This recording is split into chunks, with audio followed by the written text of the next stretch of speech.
Hey, I'm Nira, and welcome to the Spice Fairy. We are going to be making Hagrid's birthday cake for Harry, or should I say Harry's birthday cake that Hagrid made. Anyway, it is the birthday cake for Harry from Harry Potter, the chocolate cake with the pink frosting and the happy birthday Harry on top. Y'all know what I'm talking about.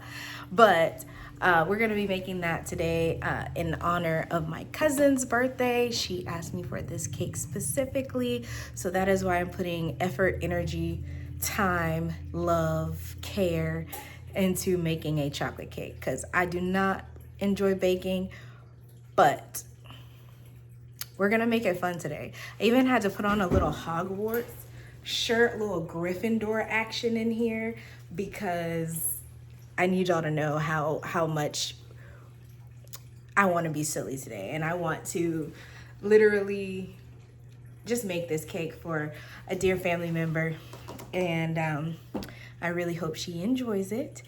And we'll definitely see how it turns out at the end. I'm very excited. Well, we've got that soaking. I've got some eggs, butter, and cream cheese coming to room temperature. And I also took the liberty of brewing a little bit of hot coffee for the chocolate cake as well, just to show you I mean business. And here we have 1 cup of white sugar, 1 cup of brown sugar, 1 3/4 cups AP flour, 3/4 of a cup unsweetened cocoa powder, 1½ teaspoons baking powder, 1½ teaspoons baking soda, 1 teaspoon salt, 2 large eggs, 1 cup of milk, a half a cup of vegetable oil, 1 tablespoon vanilla extract, and 1 cup of hot coffee. Okay, so we're gonna be mixing the dry ingredients first in the stand mixer. We're gonna start with our flour that has a tiny bit of sugar on top of it because I sifted the sugar and it got into here life, right? So we're gonna start with that. Then we're going to add in our white sugar, then our brown sugar. To the flour, white sugar, and brown sugar, we're going to add some cocoa powder and just make sure we get that all mixed in. In here I have 1½ teaspoons of baking powder and 1½ teaspoons of baking soda and 1 teaspoon of pink Himalayan salt and a tiny bit of cocoa powder because it just spilled over in there in this process. As for the wet ingredients, I have 1 cup of milk in here with half a cup of vegetable oil and 1 tablespoon of vanilla extract.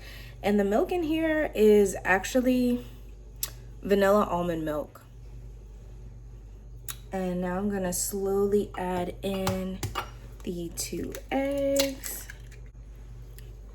You're definitely gonna need a rubber spatula to like scrape down the sides of the bowl, just to make sure everything is well incorporated.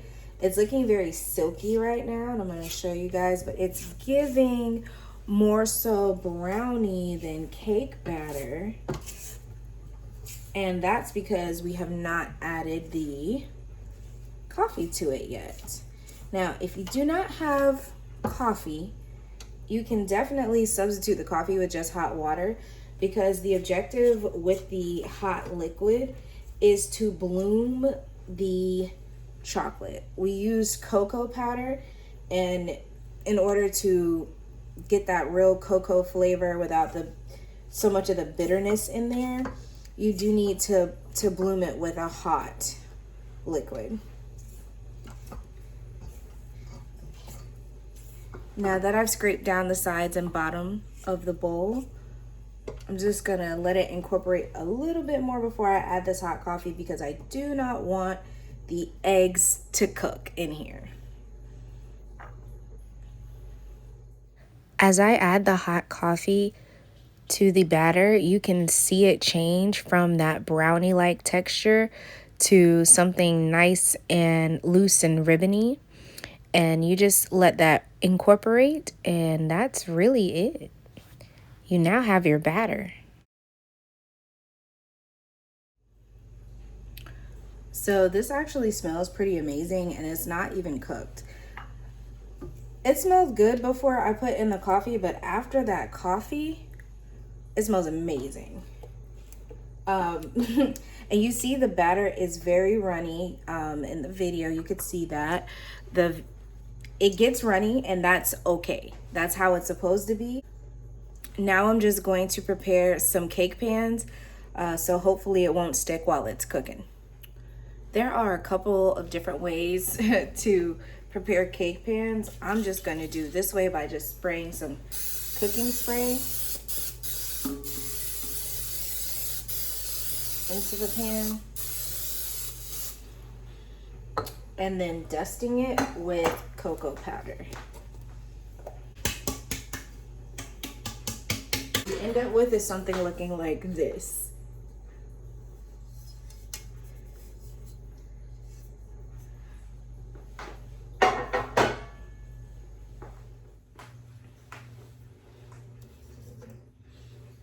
Okay, so now we're gonna take our batter and pour it into our cake pans.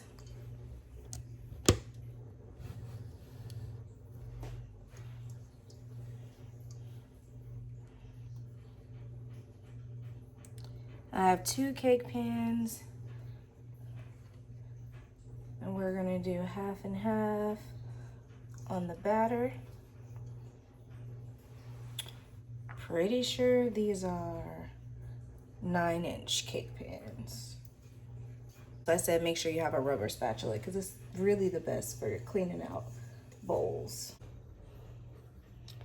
These are 2 pretty level cake pans ready to go into the oven. That is at 350 degrees. And I did want to talk about this for a second because I have a gas oven. I'm putting my cakes towards the top because a lot of the heat comes from the bottom. There's no flames right now, but usually there's some flames. I don't want the bottoms of the cakes burned, and I want them to cook pretty evenly, so we're just gonna leave them on the top here. Now, a couple years back, this same cousin asked me to make butterbeer for her birthday, and that was also super fun and definitely delicious. So if you haven't made butterbeer, definitely make butterbeer. If you guys like Harry Potter themed foods and stuff like that, let me know. I could do a whole little series on it. I used to know how to make sticky toffee pudding. It's a whole story, but sticky toffee pudding used to be something I made quite often, but now I haven't made it in like 10 years. So maybe we could revive that, you know, and do a couple of those kind of recipes. But I'm so excited about this chocolate cake. And let me know in the comments below what house you belong to. I'm definitely Gryffindor all the way. And Harry, Hermione, Ron, big dogs for life.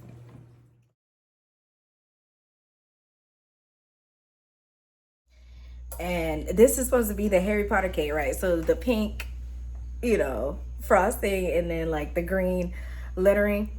Tell me why I got this stuff together and I pulled out the ingredients to make chocolate frosting like 3-4 times, and I kept putting it back because I'm very distractedly doing this today. I just want y'all to know that in my spirit, I want to make chocolate frosting, but this is the Harry Potter thing. So we're actually going to do a cream cheese based one today. So we got our butter already at room temp, and we got some cream cheese at room temp as well. So let's get started on the cream cheese frosting that we're going to be doing with this on today. So we're going to start with 2 sticks of butter. And we're just gonna let that start whipping in our mixer. And of course, we're gonna put like a crap ton of powdered sugar in somewhere between probably 4 and 6 cups, because I need the inside of this cake to be done, and I also need, like, so we need frosting for the inside, the outside, and I'm gonna have to make it a little bit thicker, but we need a thicker version of it for the lettering, and at least 2 different colors. Now, I'm sure me and my cousin are gonna watch the whole Harry Potter series probably over this weekend for her birthday, but I had to go back and watch the clip for when Harry gets the cake. And y'all know Hagrid come up in there, busting down the door, all that good stuff. But it's Dudley over there eating that cake in the corner for me every freaking time. He just walks, picks up the cake while everybody arguing over how Harry's parents died, and just over there eating the daggone cake. I was like, this man knows no bounds, but you know he knows no bounds. If you know the series, you know he knows no bounds. We over here eat his cousin's birthday cake like he freaking right. Oh my God, y'all. Please go back and watch that clip. So for the frosting, I started by whipping together the 2 sticks of butter and the 8 ounces of cream cheese, and I was adding to it 3 teaspoons of vanilla extract, which is actually 1 whole tablespoon. I'm scraping down the sides to make sure we're getting everything well incorporated. So what I'm about to do right now is take a little out to reserve and thicken up so that I can color this pink. And I only need a little bit to make the letters. So I'm just gonna take out like maybe 3/4 of a cup. But the rest I'm about to make some bright pink color. This is so well whipped. You can see like some of the air pockets in there. I'm very excited for this. I did give it a little taste test earlier. Can't wait. I got like cream cheese frosting all over me. And I did it right because you can taste the sweetness, you can taste the vanilla, you can taste that little bit of twang that you get from the cream cheese, because it's like an acid-based cheese where you have to put like lemon juice in it or whatever to make cream cheese, and you can just taste that little hint of in there. You know what I'm saying? Like it's just in there. Oh, I'm so excited. The cake is turning out well so far. I'm about to go get some food coloring gel. Now, like I said, I'm not a baker. I do not bake too much. Not at all too much. And so I have these food coloring gels that are, this one says fuchsia. Because I'm having to look because I done forgot what I bought because I do not use them that often. Okay, this says deep pink. I wonder if we gonna mix deep pink and fuchsia, because I have red and I remember that red is like real red, and so no for the red, but we might be able to do a little fuchsia and a little deep pink to see if we can get to that color of Harry's cake. Now, if you don't know anything about food coloring gel, I'm gonna tell you this, and I'm gonna say it once. I'm saying it one time only. A little goes a long way. So what's funny is that I honestly believe that I put about 5 drops of food coloring in. I did 2 of the fuchsia, 2 of the deep pink, and 1 red to get to that nice bright pink color that represented the same color as Harry's cake. Now, to make the frosting thicker for the lettering, I added more powdered sugar and then the food coloring gel to change the color. For this one, I only used 2 drops of that green to get it nice and green. But honestly, this took a little bit of extra time to make sure the additional powdered sugar was well incorporated into that small amount of cream cheese frosting. But this is what's going to help the lettering to stay on top of the cake and not like melt into the cake and disappear. If you ever feel like your frosting is like way too thick, you can thin it out with a little bit of milk or heavy cream. I'm using the frosting that will be for the lettering and putting it into a piping bag. This is a small piping bag that I got from Pampered Chef, and it has very small tips, so the words will look similar to how they look on the cake. For Harry Potter, I don't have a particular sizing for the tip. It's just one of the smaller ones from the Pampered Chef set. So just make sure you get all of your frosting in there, and then you can just kind of push it down towards the end and make sure it's, there's no holes. Not holes, I should say air pockets in there. Air pockets can really mess up the continuity of your piping if you are writing in cursive, especially. But yeah, just be careful and make sure you get out as much air as you can.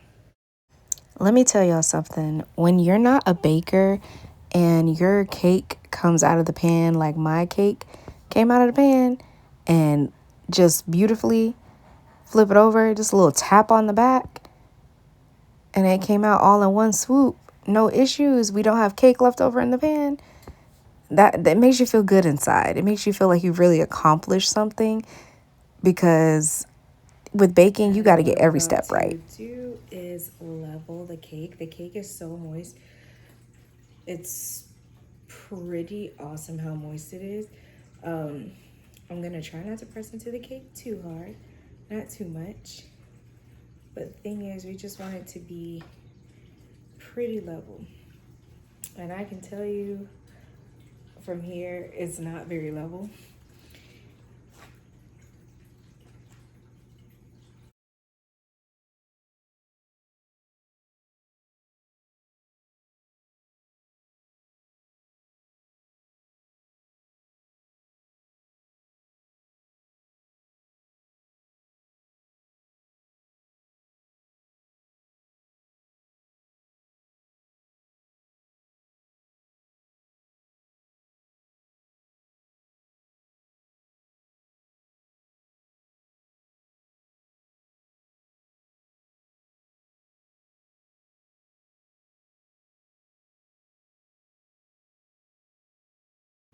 Now what I'm gonna do is I'm gonna wrap these in saran wrap and put them in the fridge to make sure that they're cool when it comes down to frosting them. They're pretty cool now. They're definitely room temp.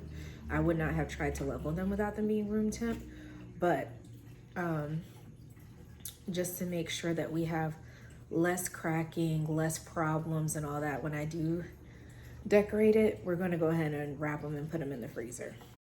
Now, I told y'all I don't bake, so I don't have a real cake plate. This is just a big plate that I had that was going to work, and we're going to put the cake on it. So now it's a cake plate. And I'm just going to start walloping, frosting on there, that good cream cheese frosting. You see how nice that is? You just do a little bit of a turn and 45-degree angle with that spatula, and let the spatula and the turntable do the work.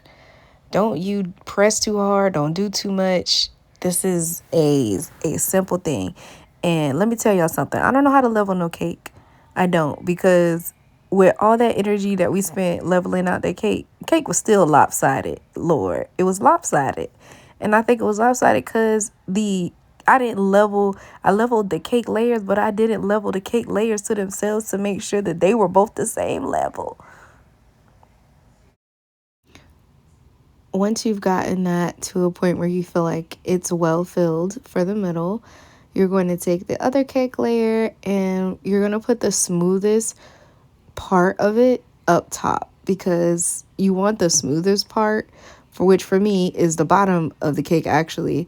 That's going to go on the top because that's going to be the easiest part to frost. and you're not going to get a bunch of crumbles, or you shouldn't get a bunch of crumbles from that. As you see, as I'm turning this, cake is lopsided. And I realized in that moment that it was lopsided, and I said, well, we're going to press forward. We've come too far now. We've come too far. We can't leave it. I go on to do the sides of the cake and the top of the cake. And if I could make this any faster for you, I would. But honestly, the sides and the top worked out really well for me. Not sure where I got the muscle memory, just kind of, I guess, trickled in. Because I honestly was like, how am I doing this right now? Because I barely remember how to do this.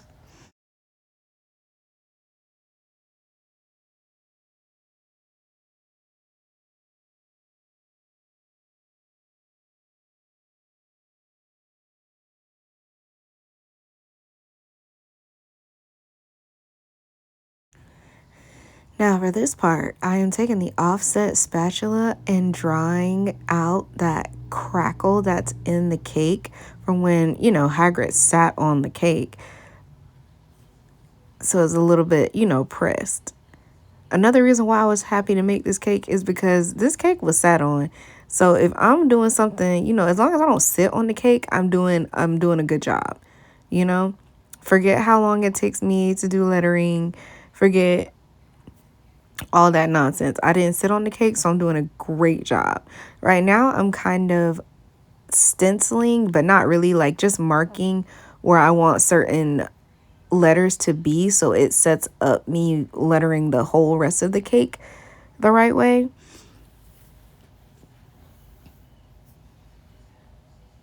I'd like to thank you all for watching, especially if you made it this far.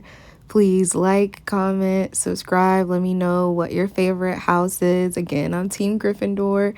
Where are you? Let me know. Hufflepuff, Ravenclaw, Slytherin is also welcome. Sierra ended up loving the cake, and I really appreciate the support that you're giving my channel. Thank you so much. And leave suggestions in the comments too. Bye.